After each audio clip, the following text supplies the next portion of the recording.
The wild ride of Jonathan Hickman's X-Men story is almost at an end, and we've got a crazy theory that not only explains what has been going on thus far, but how this absurd story will end. It's like the news, but for nerds. This video was produced by Ryan H., one of our executive producers via Patreon. What's up, everybody? Happy Wednesday to you. I am, of course, Josh. Welcome back to the show. And we decided this would be a produced video. We're going to combine a produced video with the show because, wow, we've been having a lot of discussions about this crazy Jonathan Hickman X-Men story. We've been working on our produced video, and an issue came out today, and we've just got to talk about it. First, let's catch you up to speed on this, and we should say spoiler warning for this series if you haven't read it, but as Ryan and I were talking, we're both convinced that you actually cannot spoil a Jonathan Hickman X-Men comic book. You just can't spoil Hickman. It's so dense, it's so cerebral, there's so much going on that even if I told you every little thing, panel by panel descriptions, you still wouldn't be spoiled the experience. You need to go read these books on your own. But if you don't want any of the details about what's going on in these stories and you're looking to go in fresh, skip this video. So the big freaking deal here, the big revelation revealed at the beginning of this story is that Moira Taggart, who has been a character in the X-Men books for a long time and was always just a human ally to Charles and the mutants, it's revealed that she's actually a mutant and her power is reincarnation. Every time she dies, she goes back and is born again in that exact same time, and she literally has all the memories of the lives that she leads, and every single one of them are in her brain when she goes back and is resurrected. So the start of this story is Moira trying to help out mutantkind, trying to prevent the Sentinels, trying to help out mutants, and every single time she does it, she can't do it. It's just way too hard. And so she goes back to meeting Charles Xavier for the first time, and she actually allows him to read her mind, and Charles sees all of the different lives that Moira has had before. This becomes a major catalyst for Charles, with all of this new information, devising an ultimate plan to actually help mutantkind to prevent all of the troubles and wars to come. This plan begins with the mutants forming up a nation state on the island of Krakoa and actually having sovereignty and having all of mutantkind united as one. Now, it's really important to note here that the story is split up on 4 different timelines. There is the year 0, which is called the dream. This is the part where Charles is trying to have this dream of mutantkind and humankind and even eventually machinekind all living in peace. The next part of the story takes place in the year 10, and this is referred to as the world. And this is not only where we are at, where they're building the nation state of Krakoa, but we believe this is where the story will revert back to once it is all completed. There's a timeline 100 years in the future, which is the inevitable machine-mutant war. This is called the war for obvious reasons. And then there's a timeline 1,000 years in the future, which is referred to as the Ascension, and that is really where all the juicy stuff comes into play, and we'll get into that in just a second. Now, it's important to note here, and this will be obvious if you've been reading the books, but Hickman is Tarantinoing this whole thing, basically filling in little pieces of the backstory as we move forward in the narrative. It's very interesting, but that combined with the different timelines makes this story very confusing. Now, the dream, or year 0, is really the catalyst for this whole thing. But the dream really leads into the world, and we think the world is, again, where all of these stories will revert back to once they are all finished. And this is because we already know that Marvel is spinning out X-Men books, the Marauders, Excalibur, New Mutant, not these New Mutants, like the actual good New Mutants. Sorry, Maisie Williams. The Fallen Angels and the X-Force books all out of this. If you didn't know this, and we covered this before on the channel, but Hickman convinced Marvel to cancel all X books, have the House of X and Power of X, which are the 2 books that are telling this story here, be the only X books for about 6 months, and then the future of X-Men books and all of the books that we just listed are going to spin out of this story, and we believe they will all spin out at this year 10 period, which is called the world. Now, again, the war is something that happens 100 years in the future. It is something pretty much considered to be inevitable by Charles, and it is where the machines get to this point where they literally launch war not only on the mutants but the humans and sort of subjugate humanity and mutant kind. This has been explored in X-Men comics in the past, but essentially the story here is that the Sentinels and the AI of the Sentinels decide that even humanity will eventually lead to mutants, and so even humans are the enemy. And so basically the machines turn on humans and they turn on mutants, and there's a crazy war. Now, the Ascension is a point in time way in the future, 1,000 years in the future, where we are actually trying to join a machine collective, or more correctly, we are trying to have our society and our culture absorbed by this thing called the Phalanx, which basically, it gets really weird here, but the Phalanx just represents part of a collective godlike machine intelligence. And really, the whole key to this theory and the whole key to this story is all about this 1,000-year in the future point in time called the Ascension.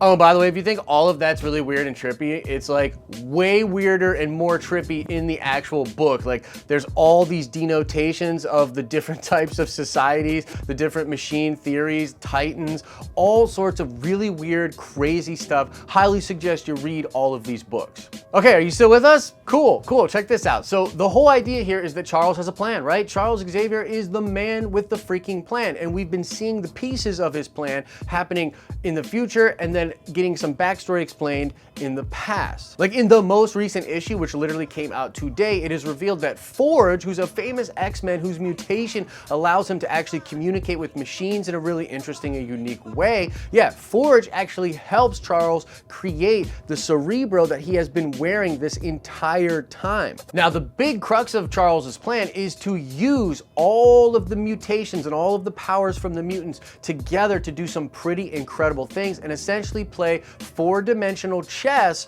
with all of these powers. But the most important power here is actually Moira McTaggart, and we'll get into that in just a second as well. But I mean, frankly, and this is something that like Ryan and I have been geeking out about as we've been reading these different issues, it's just freaking amazing.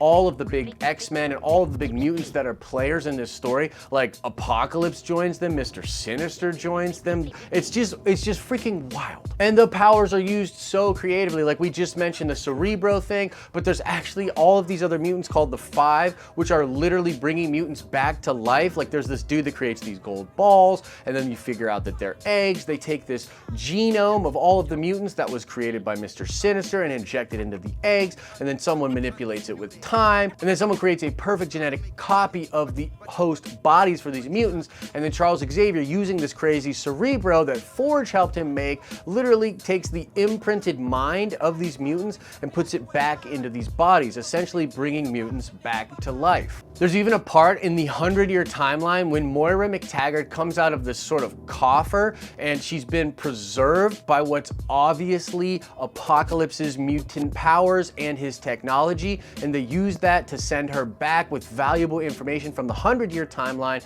to the 10-year timeline. Now, so we don't get completely lost in the woods, let's just get down to brass tacks and explain what the actual theory here is. You should have enough backstory about what's going on. So now let us talk about the 1,000-year period, the Ascension, these blue-skinned mutants, and this all has to do with Ascension. Essentially here, what happens with societies all around the universe is they reach this point in time where they are considered worthy of being absorbed into the Phalanx or into this hive mind of machines, okay? But usually what's happened here is that that is a machine society. Like organic life always dies off and it gives birth to some form of machine life, and then that machine life is eventually absorbed by the Phalanx. So organic life can't be absorbed in the Phalanx. But what's really wild here is what Charles' plan is doing is in the 100-year timeline, there's this part where they figure out where Nimrod was actually created at. And then what we think happens is they create Nimrod to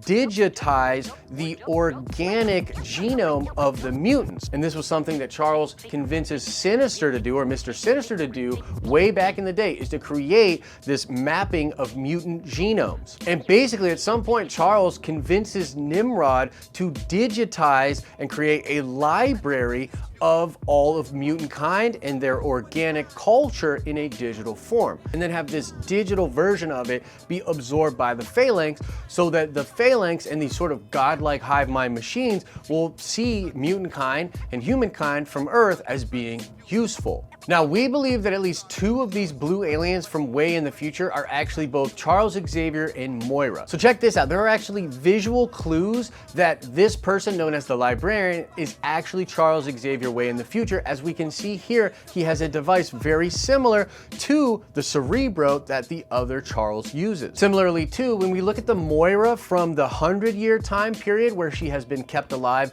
with Apocalypse's technology and possible genome, There's a lot of visual similarities between that Moira and this other character that we see at the 1,000-year mark in the Ascension. We think that they are blue because these bodies that they have way in the future have been altered from Sinister and are using Apocalypse's genes in order to give them longevity. So the reason that they're blue and the reason that they're able to survive that long is because they have utilized Apocalypse's immortality in different aspects from his mutation in their own bodies. And so basically this 4D chess game that Charles has been playing is to get to the very end of the timeline for the entire planet. And basically what he was trying to do was show these godlike beings that this planet was worth saving, that these humans, mutants, and machines are all worth saving. However, the downside, and this is something that we learned at the end of this most recent issue, is that while they have been absorbed and found useful by the Phalanx and the Phalanx's controllers or gods above them, they're actually going to destroy the planet anyway. So they need to change the matter into pure energy in order to transfer all of this data to the crazy hive minds that exist around the planet. There's mention made that these mutants were trying to bring a protector, but instead they brought a predator, and a hungry one at that. We think Charles's plan is to take all of this information from the future and bring it back to the world and show humankind, the machines once the Sentinels come online, and all the other mutants that they actually need each other. We believe that this is the only way to get past all of the inevitable conflict and destruction that takes place. Charles is trying to go to the end game and bring back the knowledge, fire from the gods, if you will, which is a theme that has been continuously teased throughout all of these books, but he's essentially trying to steal that fire and bring it back, and with that fire sort of light the way forward for humans, mutants, and for the machines. However, it's looking pretty bad. Like, the Phalanx is just going to destroy all of the organic life there and nobody will be left alive. So here's what's really wild about this. Hickman actually teases a possible solution here, and it's in one of these weird text files that he keeps dropping in these books. But essentially he says that these things called the Dominion, which is this collective hive mind of all the most advanced and most dense societies, that literally, like, these things are so dense that every black hole is like a society or an intelligence that is so dense it collapses in upon itself, but they're all over the universe, and that's what they are, the Dominion. But the Dominion are seen as naturally occurring, and therefore, like, the one above all in the living tribunal wouldn't, like, interfere with this kind of a thing. But here's the catch. He says in one of these text files that the only things that the Dominion fear is Galactus and the Phoenix Force. Now, are you ready to have your hair blown back? Here's where it gets really freaking wild. We believe that part of the plan that Charles has enacted is to use that knowledge and to prepare for it. And therefore, right at the end, when the Phalanx will try to absorb our planet and end everything, that the Phoenix Force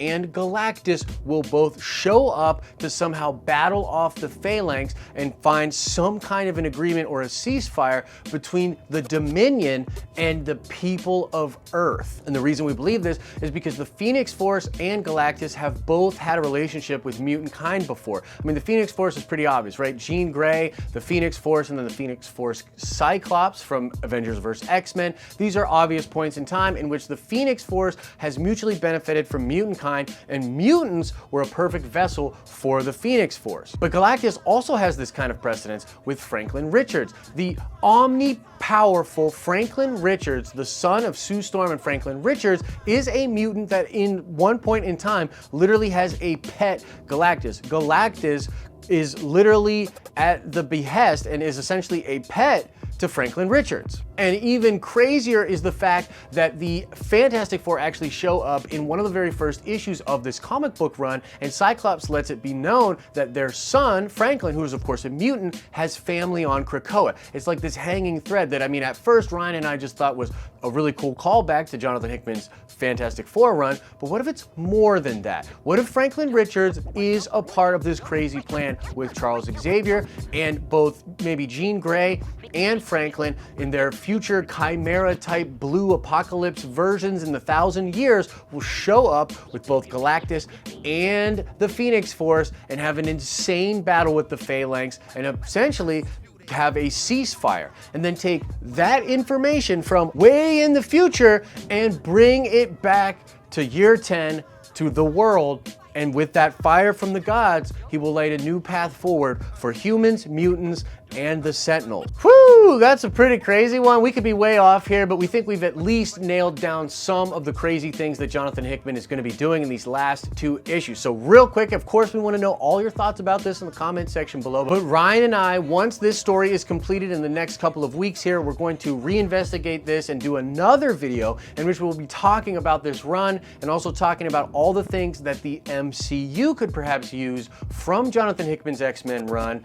And because, you know, it's so freaking dope, that's definitely something we want to do. So look forward to that video coming by the end and after all of this stuff is wrapped up. And so yeah, that's pretty dense and a lot of stuff to digest, but we're really curious what you think about this. Please let us know in the comment section below. And before we get out of here, I want to of course remind everybody that Ryan H produced this video via Patreon, and the Patreon itself is a huge piece of what we do here. YouTube is really weird. We cannot completely rely on YouTube to put all of our videos out, to give notifications properly, and the ad revenue on YouTube fluctuates wildly. The support we get from people on Patreon helps us to keep making this type of content. So if you like the content we're making on this channel, you want to support what we do, consider checking out the Patreon today. As I always say, I hope you're having an awesome and a nerdy day, and I'll see you in the next video.